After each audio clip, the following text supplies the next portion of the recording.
are these people? Normally, we warm up before we get into a Fuck Israel segment, but this week I got so much, I'm jumping right into it. A lot of you people may know Eleanor Goldfield.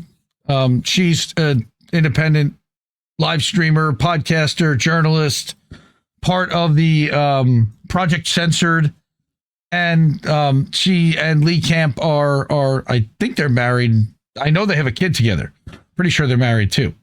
But she wrote an article about international law isn't for the oppressed, and this is specifically about the UN vote on Palestine and the abstention of China and Russia, and basically them allowing for genocide to continue.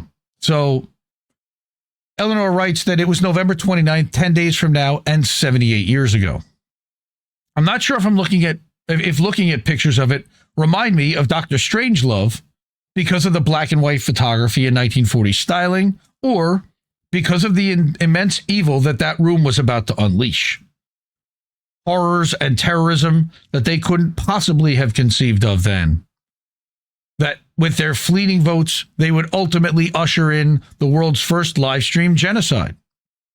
Not to give them too much credit, as they were flippant enough about the forthcoming Nakba, which, when it came, resulted in almost 750,000 Palestinians being ethnically cleansed from their homelands. Again, that is the picture of the UN General Assembly from November 29th, 1947.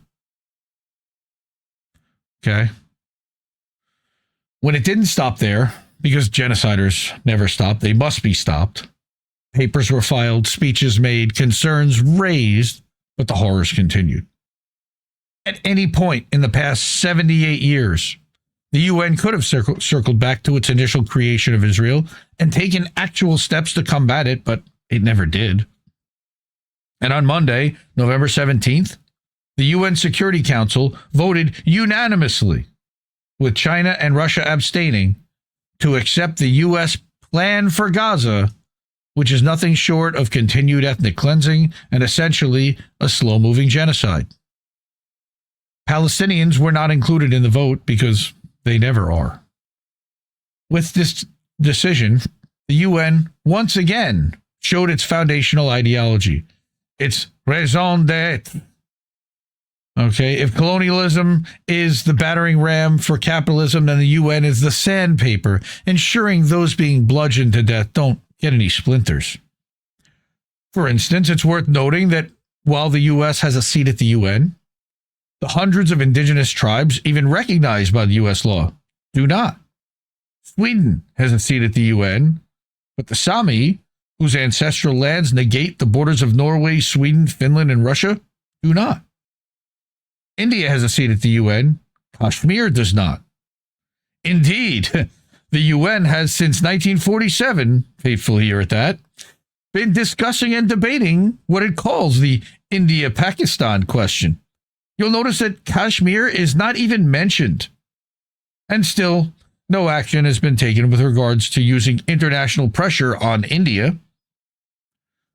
The UN is a colonial project built of nation states which ultimately seeks to protect and defend the colonialist structure of the nation state. It created Israel, after all. And while there are, of course, good intentions and righteous people who work within its confines, the problem is, in fact, those confines. It is the global nation-state conglomerate that doesn't just allow for atrocities to take place, but demands it. The creation and upkeep of nation-states must be violent, as it's based on the colonialist framework of othering, bordering, and supremacy, all of which are imposed structures that can only be imposed with violence. The UN was never for the oppressed. It was never going to be an escape hatch for the cyclical violence of nation-state upkeep. It's a part of that violence, even when it attempts to rein it in. It legitimizes that violence by engaging with it as a foregone conclusion of our world, the best we can do, what we've always done.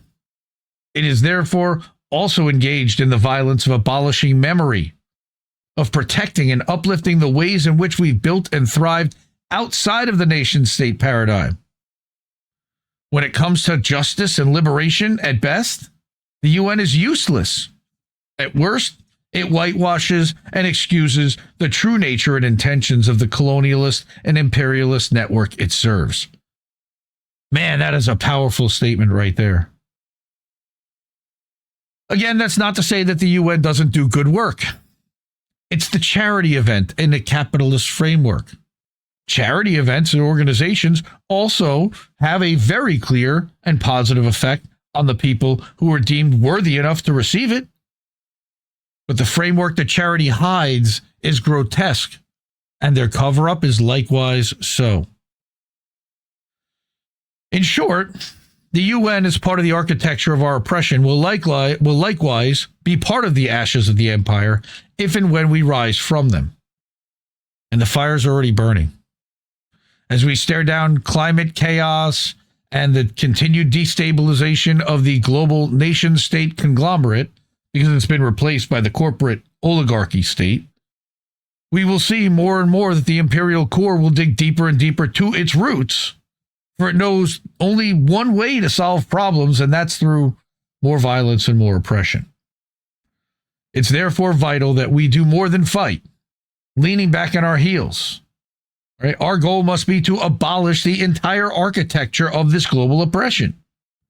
This requires understanding of distinct but parallel histories, of so-called modernity, of heritage buried beneath the rubble, and lots of imagination.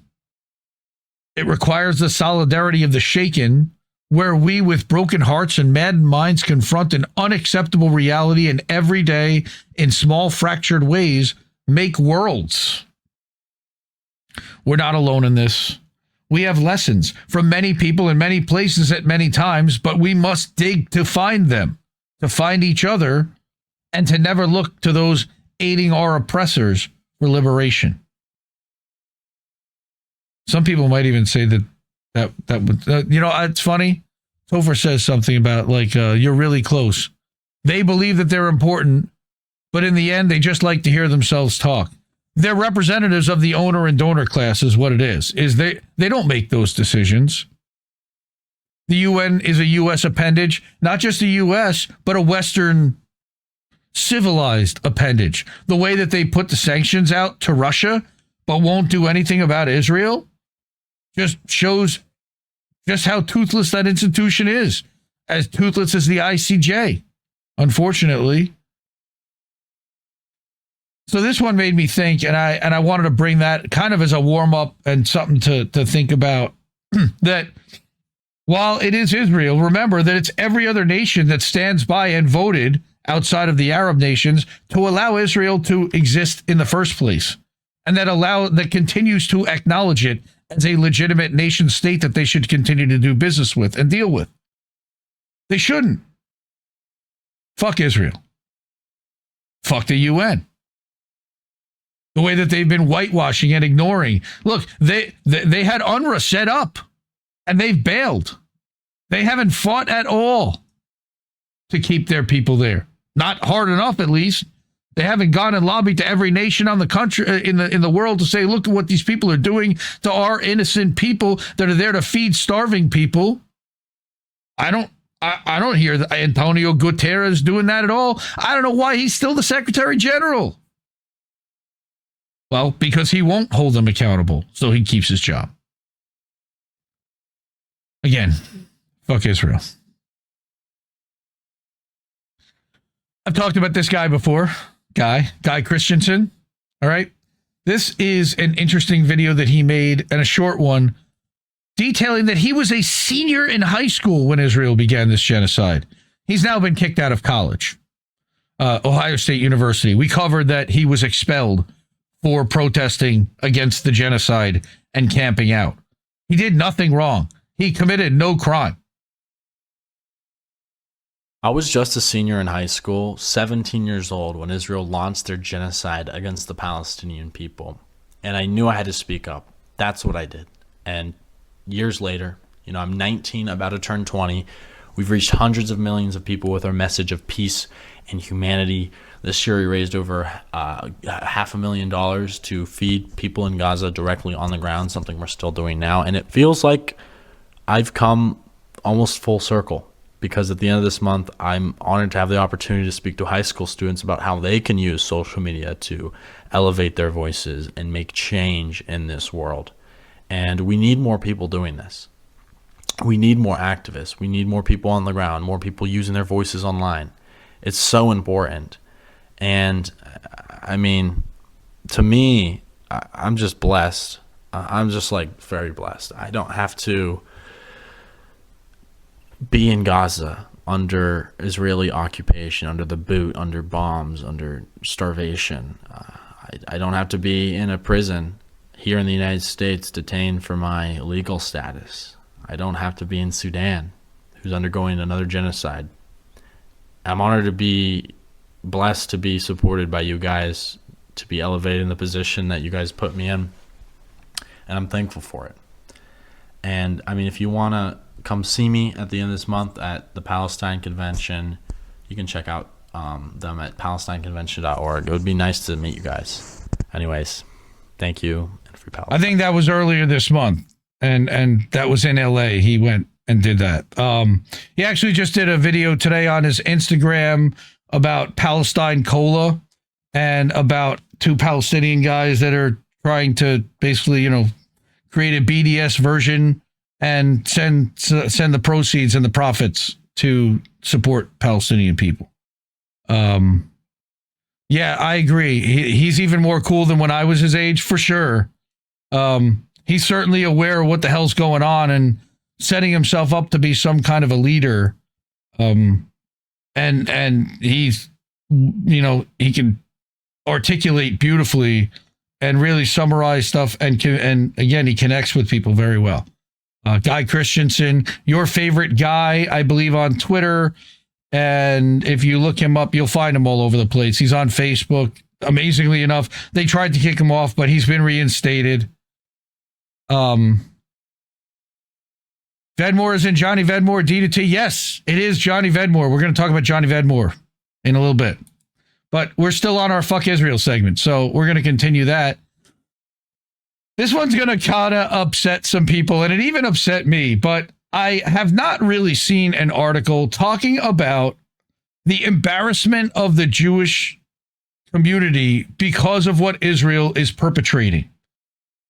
And while this is from somebody who was with, if not now, Boston, I believe is the organization she represents, and some of the things she says I completely disagree with. I, again, wanted to bring this because she articulates some of the things about dealing with family that I've personally had to deal with, and it really hit me.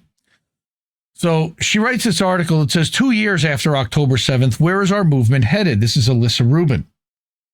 I've never read Alyssa Rubin before. This came across my feed, and I clicked on it, and I'm like, interesting. The Jewish community is at a crossroads when it comes to Israel's genocide. As organizers, it's our job to bring them along. Can't argue with anything she's saying right there. But we're gonna move on. As the tenuous ceasefire in Israel and Gaza goes into effect, she's brought back to October 7th. That morning she woke up, checked her phone, and my stomach dropped. Okay, the moment I saw the news about the Hamas attack, I could already see the horror that was about to unfold before us. Less than a week later, I found myself sitting on the floor of Elizabeth Warren's office as Israel ordered the entire population of northern Gaza, 1 million people, to evacuate within 24 hours. In Boston, it was almost sundown on the first Shabbat since October 7th. We sat there singing songs about peace that we learned in Hebrew school, sharing stories of grandparents who survived the Holocaust, and crying out for our progressive Massachusetts senator to use her power to push for a ceasefire. Yeah, good luck with that. As we sat there, I felt my phone vibrate in my pocket. It was my grandpa, calling to wish me a Shabbat Shalom, as he does every Friday. I silenced the call. There were 7 of us in that office. It would be nearly another week before the first member of Congress called for a ceasefire. Day by day, my fear and outrage grew as I watched more members of the Jewish community, including many rabbis and leaders who had recently begun speaking out against the Israeli government, double down in support of Israel's retaliatory assault on Gaza. There was no room to question Israel's increasingly brutal attacks. Never mind the long-term implications of Israel's system of occupation, apartheid, and siege. There was no room to grieve the deaths of the 1,200 Israelis killed on October 7th without our communal and political leaders twisting our grief to justify attacks on Gaza.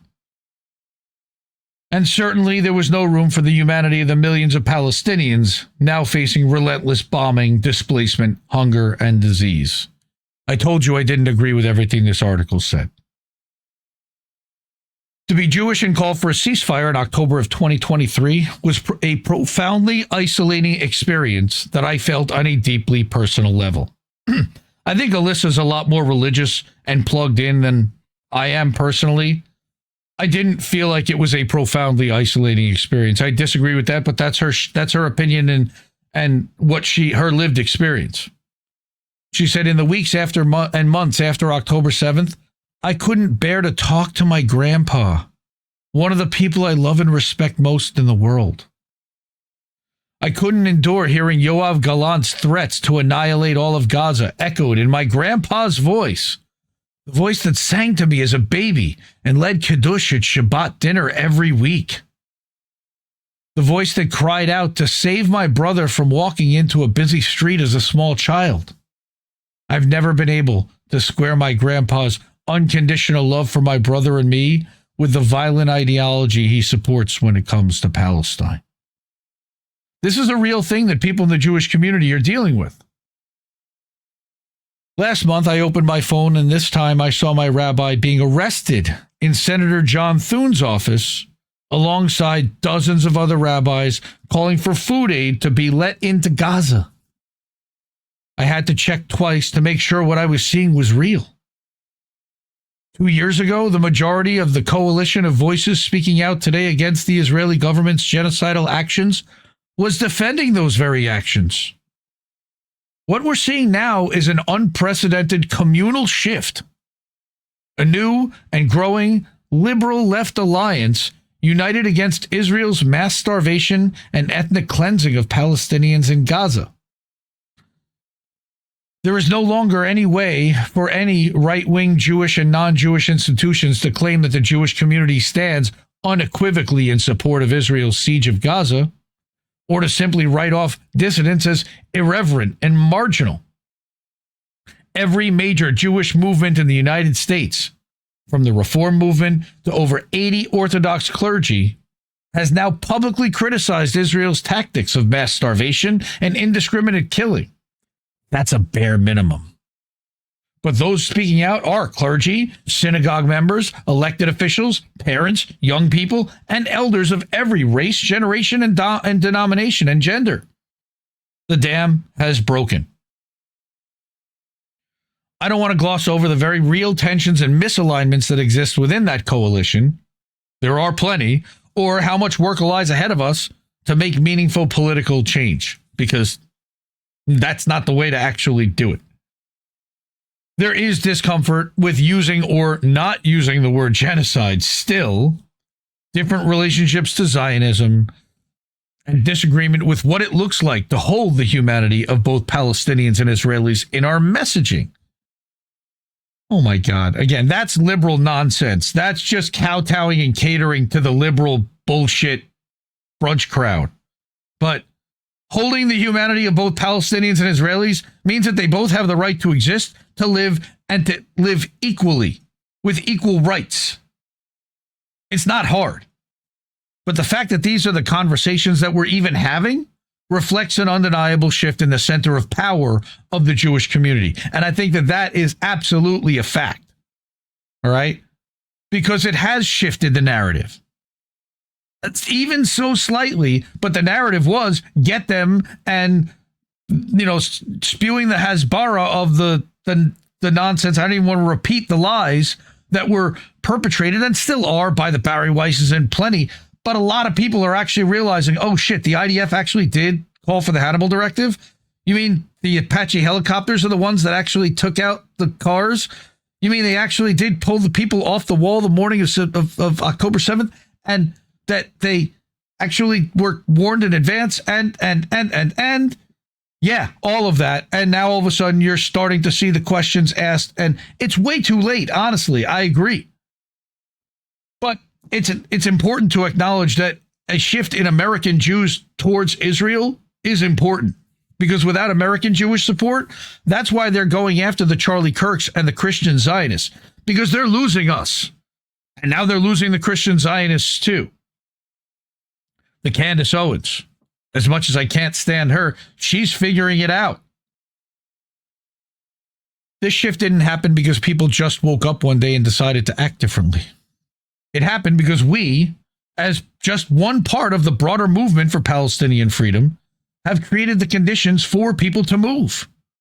We've been consistent in our demands from the beginning. Since the day after, on October 8th, 2023, we've demanded a ceasefire, a full hostage exchange, an end to apartheid occupation. And that full hostage exchange is on both sides. That includes the 10,000 plus Palestinians that are sitting in Israeli jails right now, especially the ones that were put there without charge or trial, and that sit there indefinitely. People like Dr. Hussam Abu Safia, that's been there just about a fucking year already.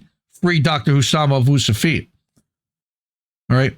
Full hostage exchange, end to apartheid and occupation, and equality and justice for all Palestinians and Israelis, which means they get a homeland, which means they get right of return, which means they get the right to govern themselves and the right to create a military. That's giving them a country. That's if you want a two-state solution. I believe that's not even possible. I believe Israel cannot exist as a two-state solution. They will not live in harmony with the Palestinian people. They will make sure that it is crushed, and Bibi's already said so multiple times. So therefore, it must be a one-state solution where everybody lives together equally. Alyssa continues, and she says that we brought 2,000 Jews to shut down the White House. We've demanded that our elected officials reject AIPAC money. We knocked on doors in Pittsburgh and St. Louis and Westchester County, New York, to defend some of the only members of Congress who were willing to stand up to AIPAC's genocidal agenda. How'd that work out for them? Not so great. Westchester County was Jamal Bowman. He got primaried out. St. Louis was Cori Bush. She got primaried out. Pittsburgh, I'm not even sure who Pittsburgh was. I think that was when Harris went to Pittsburgh and they protested.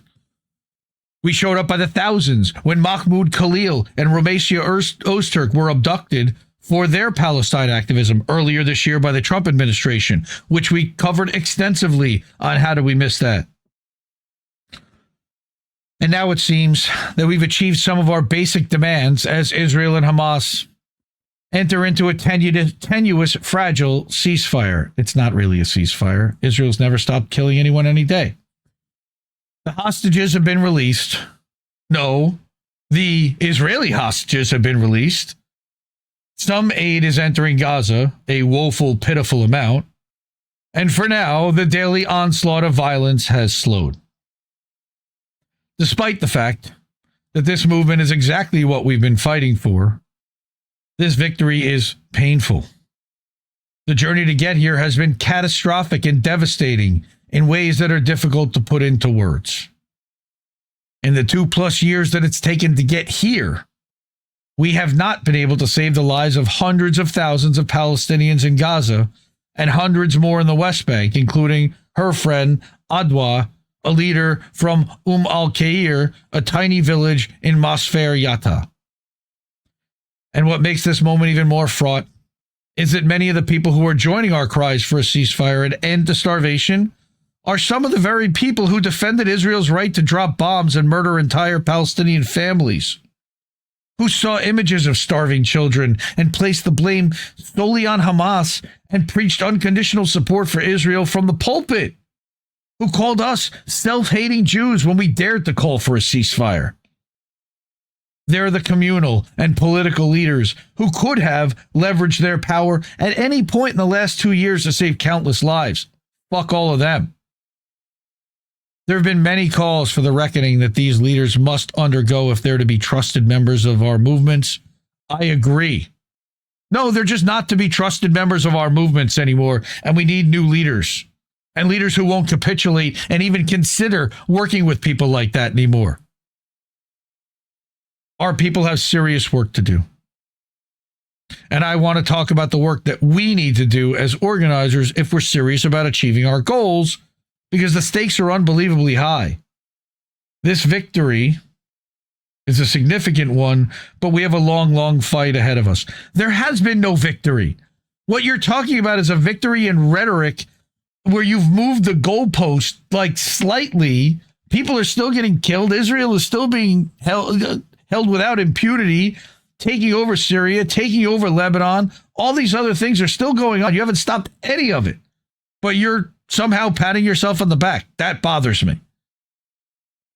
Right now, we have a critical window of opportunity to translate this massive wave of energy into real political change. It's not a straight shot. Yeah, you could say that for sure. And it's not a guarantee, 100%. But we are closer than we have ever been before to winning an arms embargo. The only real meaningful course of action to end Israel's system of apartheid and occupation and ensure lasting peace. We talked about that story about Rafi UK that got shut down because it was exposed as an intel front a couple of weeks ago. Declassified did a great story about that. For the first time, there's a legislative vehicle in Congress, the Block the Bombs Act, which is H.R. 3565. Of course, that's going to expire in about 4 weeks and be meaningless. But that had an unprecedented coalition of co-sponsors, including the entire Congressional Progressive Caucus. Bet you didn't know that. Of course, it costs them nothing to do that right now because they know that it won't pass, so they can say that they're for it while knowing it won't pass. Several Jewish representatives. That actually is a risk to them, to their donors, and some representatives who were once backed by AIPAC. 6 in 10 voters oppose the U.S. sending more arms to Israel, yet we're doing it anyway. And the Jewish community is openly grappling with existential questions about our community's historically uncritical support for Israel. Again, conflating Judaism and Israel, by the way, quite a bit here, I notice, and Zionism and it's, again, these are mental gymnastics that people like are going to have to get through. But she's almost there, like Topher said. We have between now and the 2028 presidential election, oh God, to cement support for an arms embargo as the mainstream position in both the Democratic Party and in the U.S. Jewish community. Apparently, she doesn't acknowledge that donors exist and where they support. The former is going to take a strong, multifaceted coalition that can go up against weapons manufacturers, AIPAC, the fossil fuel industry, and the entire military-industrial complex. We have a role to play in that coalition. The role is to be patted on the head and ignored and dismissed. The latter is our responsibility. We have 3 years to organize our synagogues, our cultural organizations, our day schools, our JCCs, our summer camps, and our political organizations that are all funded by Zionists, by the way, into a powerful movement that can say unequivocally and forcefully that Jewish safety and Palestinian safety are intertwined. Well, they are. That we refuse to let one more bomb drop in our name. Again, that's just liberal rhetoric. Liberals love bombs dropping. Sorry, they do. They just don't want to have to look at it or deal with it. That's part of the coalition she's looking to embrace. The Kamala Harrises of the world. Sorry, never going to happen. The support of the Jewish community is not a nice to have. It is essential. Without airtight support from the Jewish community, the political right will continue to capitalize on its extremely effective and cynical strategy of using anti-Semitism to attack, weaken, and criminalize the Palestinian rights movement, a strategy that has serious ramifications for the very foundations of our democracy. They're almost there. Our ability to accomplish this feat hinges on whether we're able to hold together this nation liberal left coalition, which we won't be able to, on whether we'll have the discipline to stay clear-eyed about our goals, and on whether we'll have the heart to love our people that are so deeply in need of a different path forward. Those aren't our people. I'm sorry, they're not. If they're still for genocide 2 years in, they're not our people. Or you got a serious problem. In the days following October 7th, 2023, thousands of Jews gathered across the country for public recitations of the mourner's Kaddish for Israelis and Palestinians. We mourn the Israelis who were killed or taken hostage by Hamas on October 7th and the Palestinians murdered by indiscriminate Israeli bombs falling on Gaza. Don't both sides this shit. Stop this nonsense. This is unacceptable bullshit. We refused to let our grief for Israeli lives be used to justify the murder of Palestinians. And we also refused to let go of the humanity of Israelis and Jews. You've got to. Sorry, you've got to. They have let go of their humanity by encouraging, voting for, and continuously supporting genocide and land theft in multiple countries and attacking sovereign nations unprovoked. You cannot just whitewash that and be, well, that's our community. No, fuck that. In the last 2 years, we've held countless political education events and trainings across the country for Jews who are grappling with their relationships to Israel and Zionism. We've built relationships with members of synagogues and other Jewish institutions who feel disappointed, betrayed, or outraged by their spiritual and communal leaders' abdication of responsibility in the face of an ongoing genocide. As well they should be. They had nowhere to go as synagogue members because their leaders were all pro-genocide. If they were questioning it, where did they go? They just stopped going. We've supported people to take serious personal, professional, and physical risks, to speak out, to demand action from our government, our Jewish institutions, and our elected officials. You supported them, but what if, I don't know how much I even encouraged that. Look, it's brave, and I'll stand by you. But understand that is a risk that they're not taking, apparently.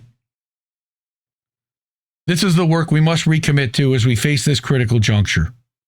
We must reach the people who aren't yet with us, people who are confused, who are angry, who are starting to open their eyes to the fact that the story they were told, that their safety was dependent on the oppression of Palestinians, was a lie. People just like my grandpa. Let's come back to that. In the past 2 years, she's hardly talked to her grandpa about Palestine. At 93 years old, as a child of poor Eastern European immigrants who grew up in the shadow of the Holocaust and the creation of the State of Israel, I thought he was a lost cause. I had given up on him. But this past summer, I visited him at his assisted living facility. At one point, he abruptly interrupted me in the middle of an unrelated conversation and said, "Children don't look like that after being hungry for a day or even a week." I remember the photos from the Holocaust. That's what those children look like.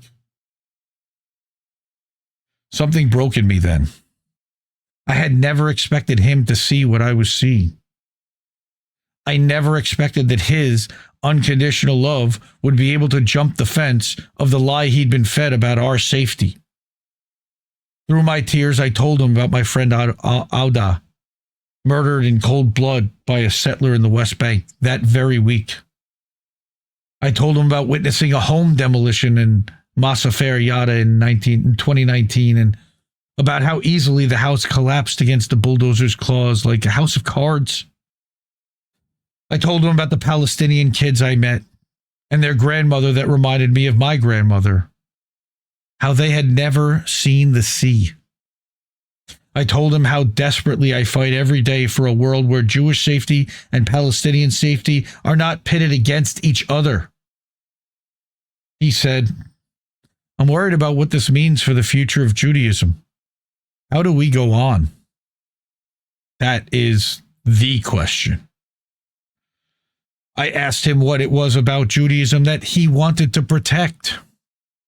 His response: the Jews should care for other human beings as human beings.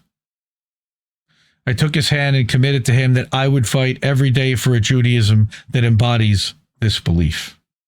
And that's the belief that I was raised with. With tears in his eyes, he said, the only thing that makes this world good is its people. Unfortunately, it's also the only thing that makes it fucking terrible. But yes, none of us showed up to the movement with perfect politics. We showed up knowing that something was deeply wrong in the world and desperate for something to do about it. Through that process, we all underwent our own transformations. In order to win, we have to believe in people's capacity for transformation. I'm having a hard time with it still, even though your 93-year-old grandfather did.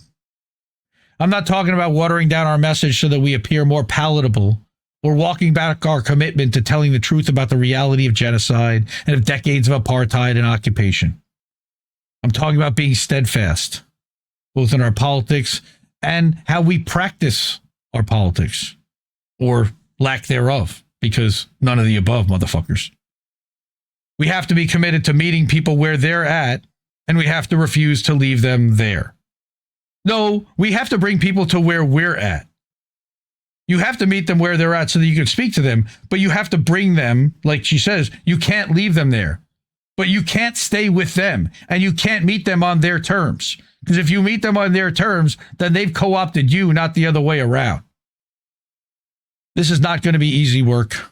Moving people from an understanding that it's wrong to intentionally starve an entire population to concrete action to end this genocide is not a simple journey, even though it totally should be. This is work that involves building real relationships, asking questions, digging deeper, and the gently but firmly pressing people to entertain the possibility that Jews will only ever achieve true safety if Palestinians are also safe and free. Seems obvious to me. It's going to involve asking people to face their fears and push through to the other side. And stop listening to the fear-mongering douchebags that are profiting from this. It's going to involve holding people in their shame and despair when they realize the full extent of the catastrophe that our community and our country has enabled for not just the past 2 years, but the past 77.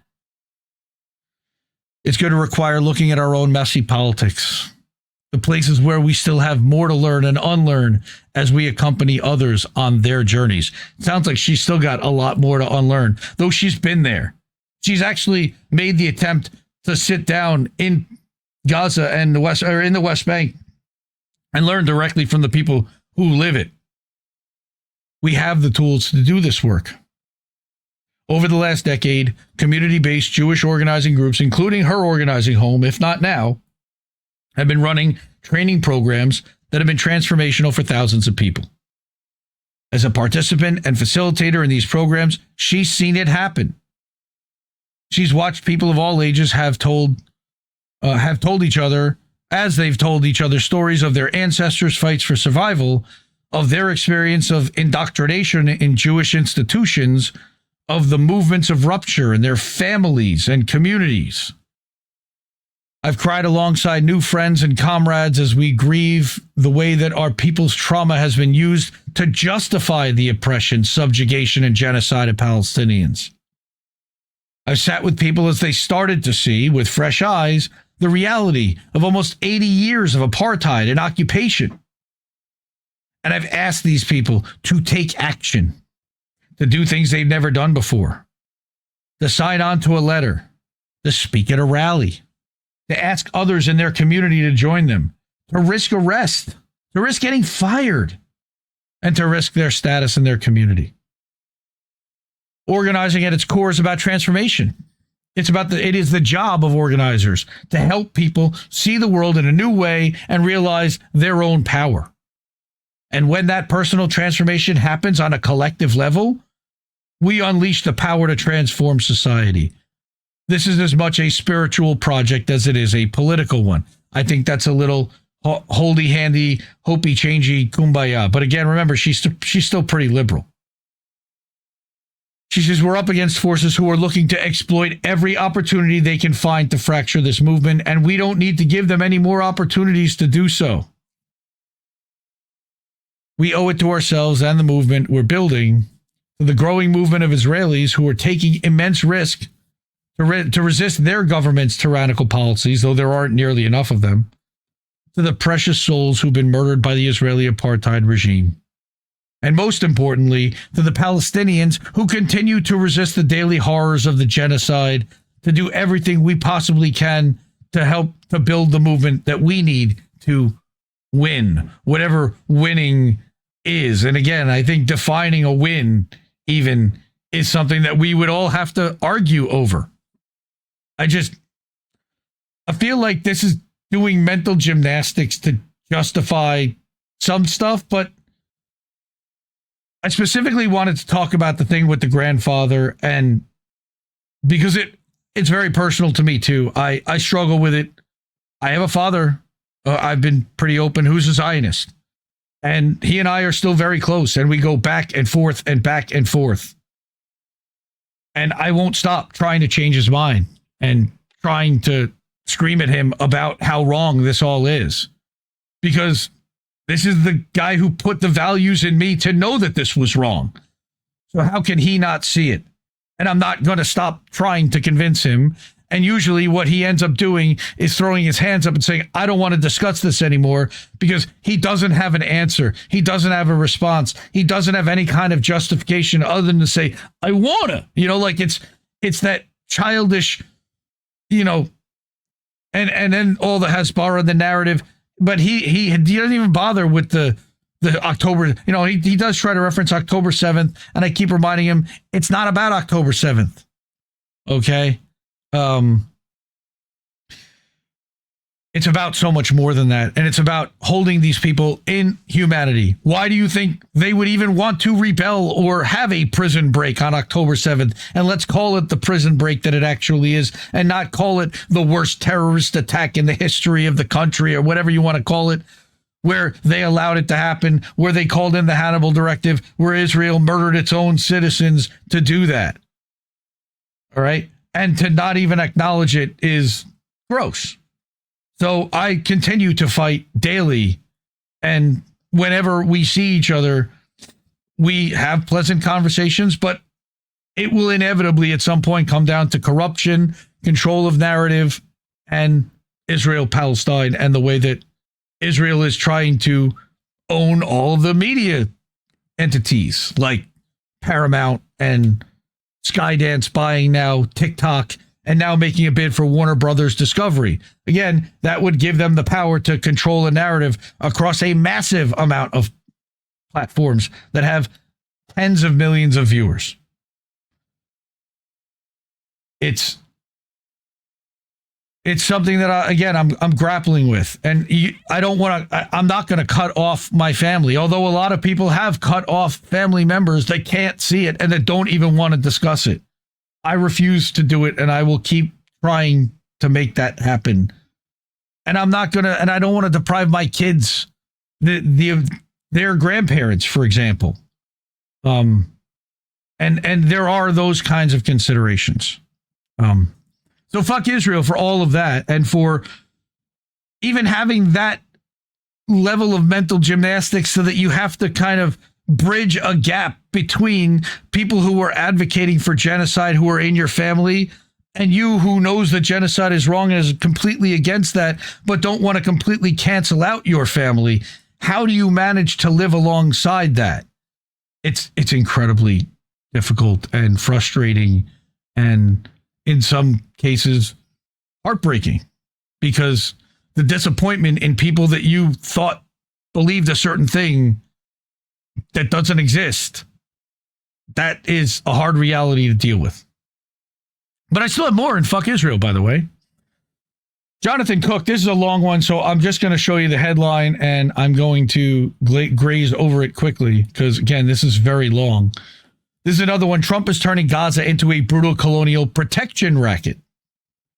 Going back to Eleanor's article about the Gaza peace plan that was signed off on by the UN unanimously with the abstentions of China and Russia, Cook says, and Cook, by the way, is an Indie Media Award honoree from First Class 2022.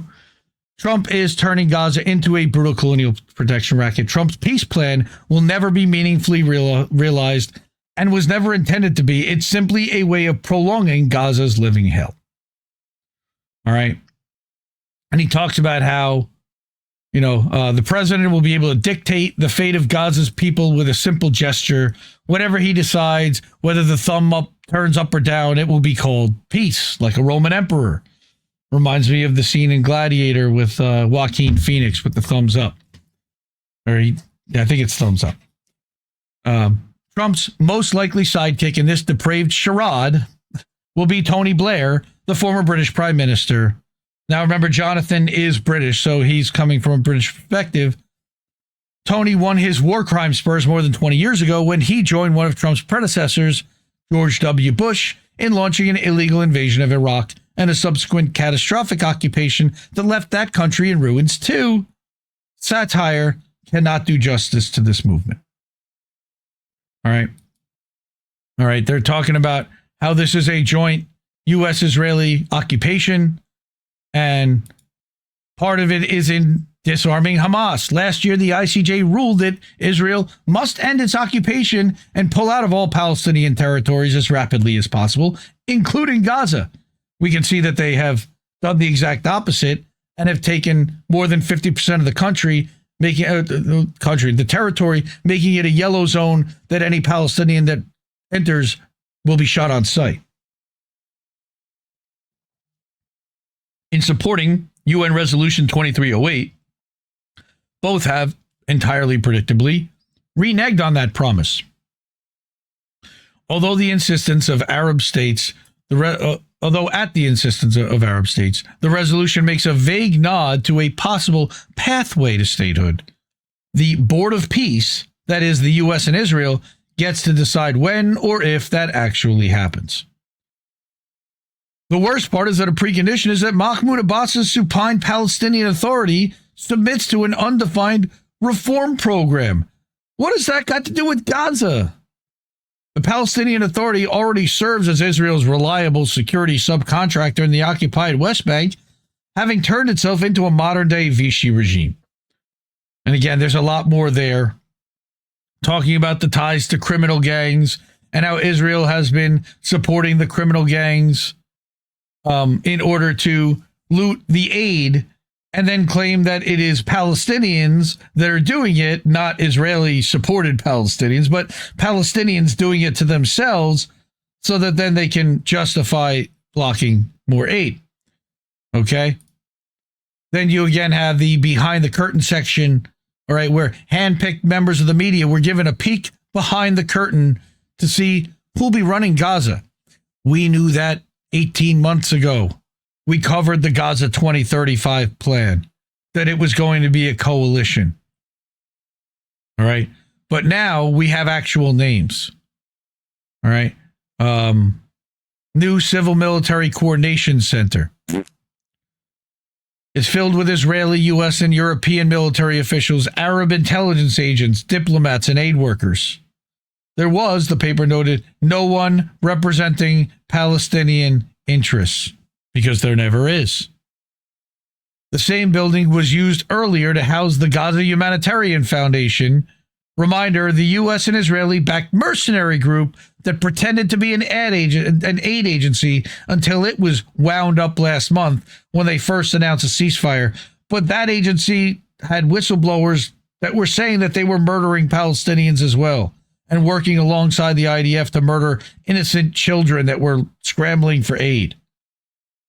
But again, we have a name. The new center is led by Arya Lightstone, who served in Trump's first term under the then U.S. ambassador to Israel, David Friedman, an outspoken pro-Israel zealot whose main mission was to get the U.S. embassy moved, in violation of international law, to the Israeli-occupied city of Jerusalem. They did that. Lightstone is likely to emerge as the new Paul Bremer, a hugely unqualified U.S.-appointed governor of Iraq following the illegal 2003 invasion. Bremer, at the time, if you remember, gutted what was left of Iraqi national institutions and civil society after a U.S. shock and awe bombing campaign. Does that sound familiar? The resulting lawlessness made the Iraqi population prey to sectarian death squads, while U.S. firms sought to plunder Iraq's wealth, and did. All right? And there's a lot more here, like I said. Again, nowhere safe, and that's for the Palestinian people to go. All right? The U.S. has decided to only rebuild in the green zone, the section of Gaza under Israeli control. The red zone is to be left in ruins for the time being because they're not allowing heavy equipment to come in to bulldoze and to set it up, or the Palestinians to go in and rebuild it for themselves. A U.S. official told the paper of the Gaza plan, ideally, you would want to make it all whole, right? But that's aspirational. They're already admitting that they're never going to fix it. It's going to take some time. It's not going to be easy. Ask the residents of New Orleans that were displaced because of Katrina, how their stuff's going. Because there's places that never came back 20 years later. And okay, good. We're holding. All right, living hell. The reality, however, is that Trump's peace plan is never going to be meaningfully realized, and it's not intended to be. Gaza was already one of the most densely populated places on Earth. How its starving population of 2 million or so to be crammed in half the space with no homes and all its hospitals and schools either bombed into rubble or out of reach? In truth, this is simply a way of just to justify prolonging a living hell for Gaza's population under the cover of a peace plan, while they desperately try to get another country to be willing to take these people in. But to do that would also be to admit and to concede that Israel is then going to be taking that land and that they're okay with that, which I don't think any country is doing. Israel had exhausted world sympathy to the point where Western leaders' complicity in the genocide had become too visible to conceal. I saw that France actually was doing something pretty big recently. I'm going to cover that probably next time. Now, rather than having military officials on air spouting self-evident lies about only targeting Hamas fighters, we'll have U.S. officials explaining, with the help of far more savvy public relations teams, how they're struggling under insuperable odds to improve the situation of Palestinians. Anyone refused entry into the green zone will be presented as Hamas or an ally of Hamas. Families in the red zone killed with U.S. supplied bombs will be terrorists by definition. The new barbarians at the gate. It's all propaganda. The Western media will finally be placated as its genocide complicit correspondents are ushered into Gaza, but only into the green zone. There, they'll be guided around model safe communities where they can busy themselves airing footage of afflicted Palestinians fleeing Hamas and offered respite in new settler areas, this green zone. Meanwhile, the vast majority of Palestinians will struggle to survive the winter without shelter and significant aid, with no hospitals and no schools for their children, all while being indiscriminately bombed by Israel. This is the only peace, quote unquote, that Trump is offering. And again, fuck Israel, fuck Trump, fuck Tony Blair in the UK, and everyone who's going along with this. Shout out to Jonathan K. Cook. I also wanted to make mention about Miss Rachel. I brought this stand-up comedian. This guy made a funny about the whole Miss Rachel thing, but also pointed out something that I wanted people to hear. So let's watch this quick. Miss Rachel is. She's a children's phonetic presenter on YouTube, and she got into some trouble in July because she said, "I don't think we should kill children." That's what she said. And the U.S. media was like, "What the fuck is that supposed to mean? What the fuck are you trying to say?" So they put her on the news. And I swear to God, you can go back and you watch the interview. The journalist interviewing her says this to her. They say, "Are you in Hamas?"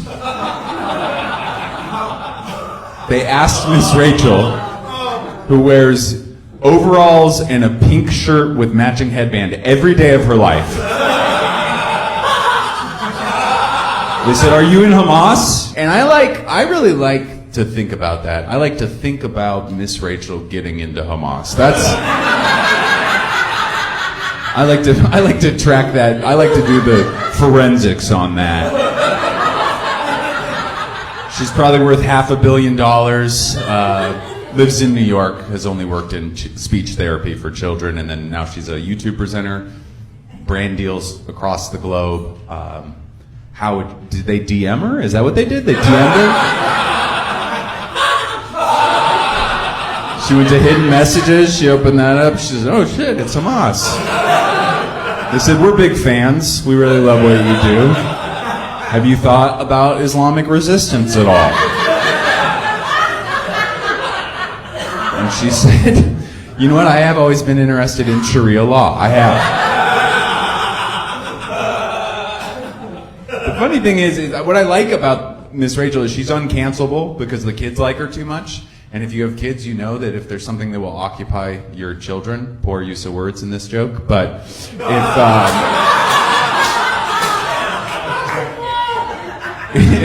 something will control your daughter's movement for like 3 minutes, it's invaluable. So I mean, honestly, I could turn on Miss Rachel and she could have that green headband on and she could be yelling in Arabic.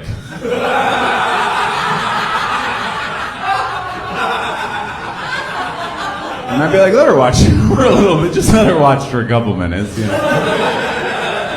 Put on your scarf, baby, put on your headscarf.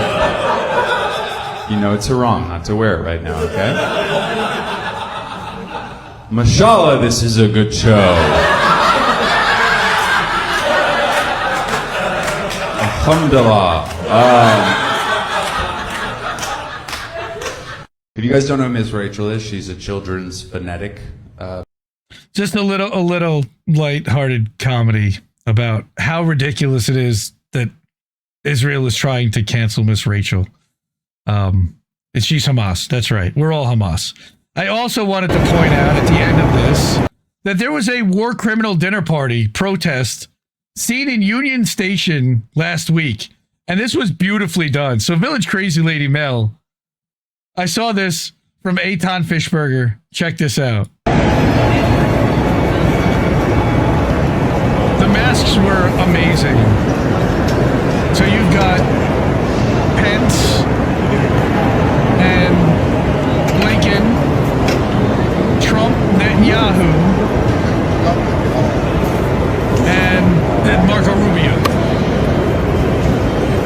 And there's blood on the table, and there's baby parts, baby doll parts. What happened? Well, I guess the sound ended. All right, they had a whole menu on the table for their formal fancy dinner party.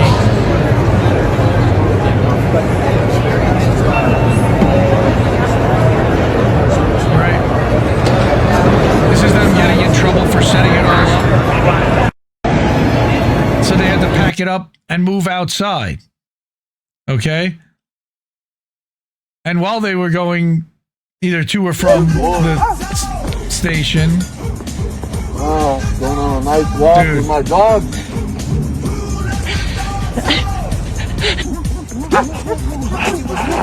Well, that was Joe Biden, not Mike Pence, sorry. Yeah, be a good boy for BB. Come on. I mean, that's amazing.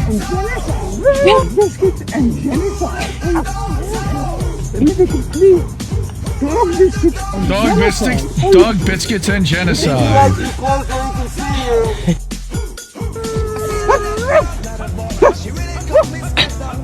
Good boys, good boys. Who's BB's best lab dog? I don't know. I think they all qualify pretty well. But I would say it's Donnie. You know? Because he's also subservient to Miriam What a Anderson. funny joke. Good doggy, good doggy. So this was them walking to Union Station to the dinner party. We're gonna talk for almost 2 years. Yeah. Good boy. Yeah, you gave me everything I wanted. No quarterback, BB's lapdogs. There they The are. best of the best. I'm the best at serving the master. And of course, lapdogs need dog tags, which is why they're all wearing dog tags. Good boys. Amazing. But that wasn't enough because they also went outside after they got kicked out. Good boy. Good boy. Loyal lapdog. Thank you. You said yes to everything we asked.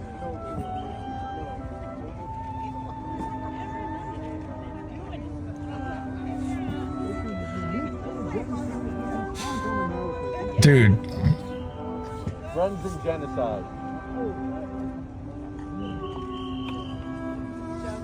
it's the Israeli Thanksgiving dinner. We love Trump and Israel.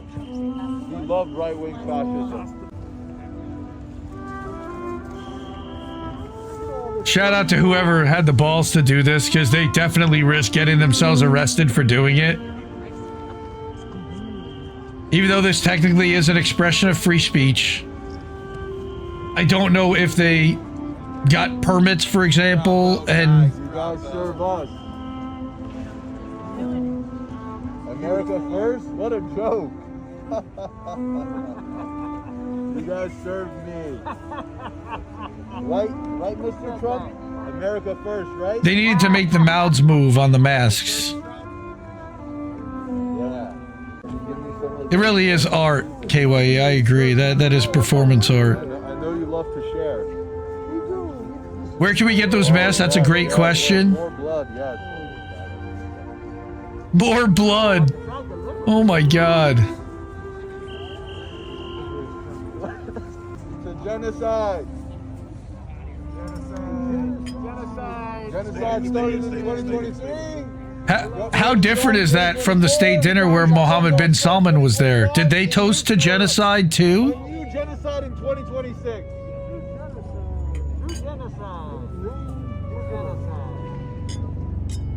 Thank you, America, for all your taxes. We love you. Woo. Fuck Israel.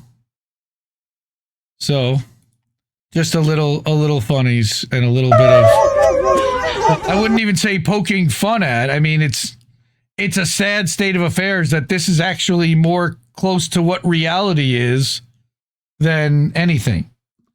But like I said, fuck Israel. So, wow, damn, that was a long fuck Israel segment. I have a ton of stuff still to cover. So I hope you're buckled up because we're going to be here a while. If you're able to and means, certainly YouTube doesn't like when we post stuff like that. So support independent media and support the media you want to see. The people on that board have already done so. That's our wall of fame. The ways to do that are by Cash App, $, Indie News Network. There's no fees there. ko-fi.com/Indie News Network. Then we got paypal.me/Indie News Network. We're live over at IndieNewsNow.com. That's the name of the show, but it's also a website where you can get news and watch all of INN's shows live. There's also links to merch and support with Stripe there and learn more about the shows on the network. And then there's the Substacks, INN Newsletter, and IndieMediaToday.com, where we're live right now. I know they don't like when I talk about Israel, so we're done talking about Israel, all right? There are so many good independent articles and outlets out there. It disappoints me and makes me crazy that there are so many podcasters, live streamers, and outlets that choose to not amplify amazing work like we just did. You can create, format, and craft an entire show comprised entirely of independent media. We do it multiple times a week here. And I encourage everyone to encourage the show that they go on to amplify more independent media and to stop amplifying corporate media. Please, by all means, stop with the Hill Rising segments and critiquing that crap. Stop with the breaking points and the TYTs and all these, focusing on what they're doing and they're talking about. I didn't have to talk about any of those people, and I covered the news. Keep that in mind when you watch those shows that laugh at what these corporate idiots are doing. It's not funny, and it's not helping anyone. Support independent media because we need it more than ever. I'll see you soon, fam. I love you all. Have a great night. Holy shnikes. No! We just fucking lost the stream! I guess this isn't such an awful place. Is that what you want?